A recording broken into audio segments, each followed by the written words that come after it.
before we even hop into how this thing comes boxed and packaged and arrives at your house, let's get some first impressions of this.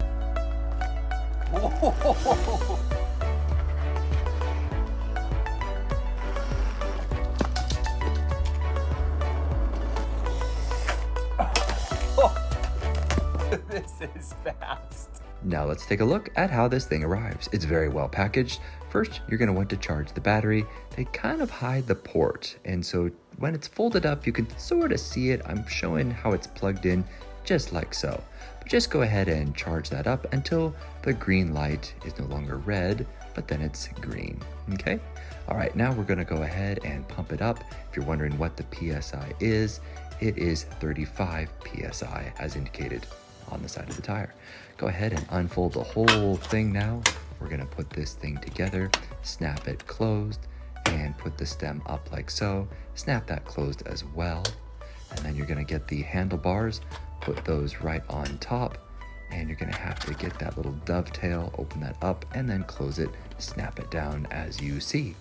Now we're gonna get the pedals, make sure that the pedals go towards the front of the bike. That's how all pedals are.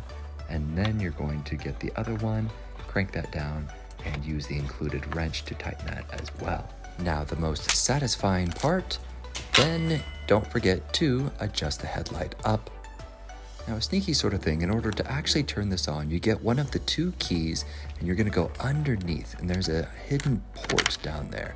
Go ahead and put that in. That will then activate the battery, allowing you to turn it on. Here's the first person view. As you can see, we are on 0 gear right there. However, if we were to cycle up right there, now as we're pedaling, it automatically winds up and pushes us forward. However, it stops at about 10 miles per hour as we are still pedaling. So it's got this pedal assist going.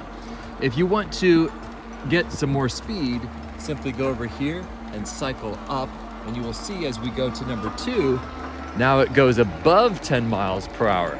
Now eventually we can go all the way up to 5, and at that point we are screaming along at over 20 miles per hour.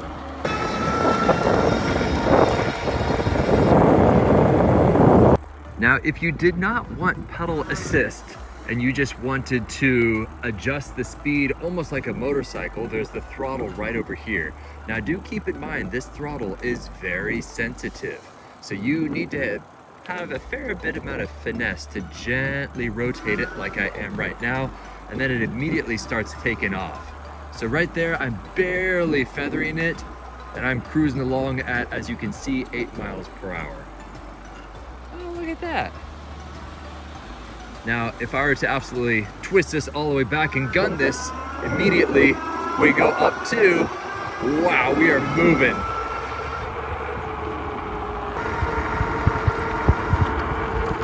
If you're anything like me and you've lost your manual, I'm gonna go ahead and walk you through the basic features of this display, this unit, this system. So in order to turn it on, hold down the M, and you will see that it powers on.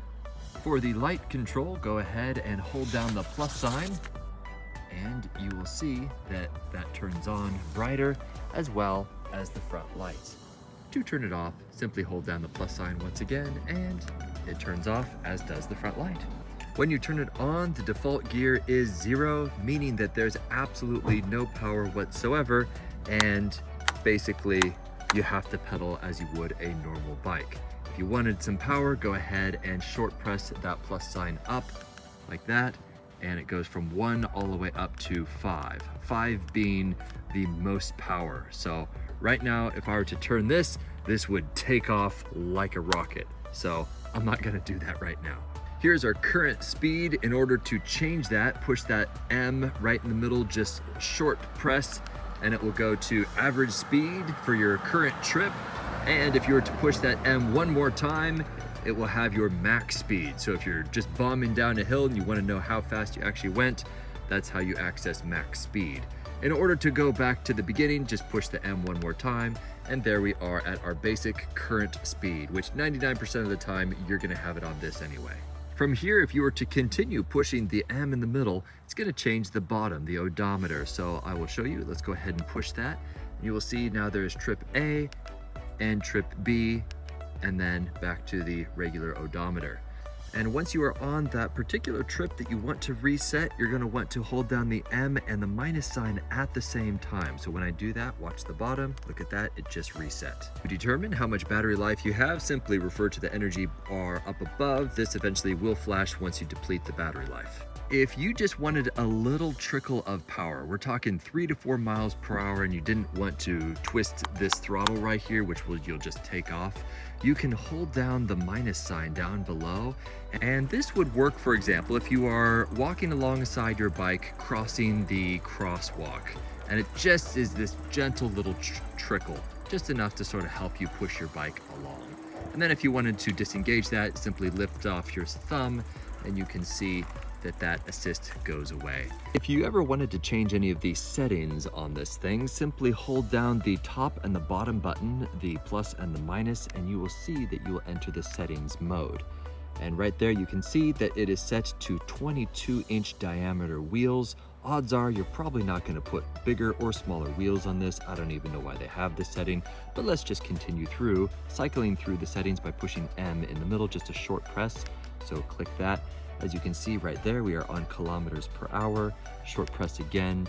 This is BL, which stands for backlight. So when you turn on your headlights, as indicated earlier by holding down the plus sign, this is the brightness level. And you can adjust this up and down by using the up and down. So let's go ahead and push it down to backlight level 1. Okay, and then to continue cycling through the settings, you can see right there that is miles per hour. To adjust that, you can go up or down. So if we push down, you will see we're in kilometers per hour. If you push up, we'd go back to miles per hour. And then to cancel out of this thing, simply hold down the M, and then you are back to your home screen. Easy as that. All right, let's talk about a few of the things that I like about this and not necessarily like about this. First of all, let's get the cons out of the way, and that is this thing is heavy. If you think that you're going to be folding this up and putting it in and out of the trunk of your car, think again. However, if you're like me and you're just going to be parking it in your garage and actually using it to go to the grocery store, works just fine. I don't really care how heavy it is. I'm not necessarily going to be lifting this up and down. Now, the pros. This thing is peppy. This has some pickup. And so I personally like that. If you want something more low key, especially if you have younger kids, probably not recommend something like this. If you are looking for something that is very comfortable, this has a very thick saddle. My wife does not like those hard seats, as well as it's got shocks on the front, which you can lock these shocks out if you want them to be more firm. And for me, I just always leave them on, so they're just nice and cushy. The last and most important facet of this, in my own humble opinion, not trying to oversell you on anything here, is the fact that there's actually pedals on this thing. I own about 4 electric scooters, and I have had them die about 3 miles away. And to try to kick all the way back with a heavy, dead batteried electric scooter all the way home, it is so annoying. So to actually have built into your electric bike, in this instance, pedals, allowing you to continue to use and allow the bike to function and travel with this thing even when the battery is dead, if in fact it does die, having that as a backup is absolutely necessary. So consider that before you jump ahead into a scooter. A scooter is really annoying to kick when it's dead. This, on the other hand, it's so easy if the battery dies.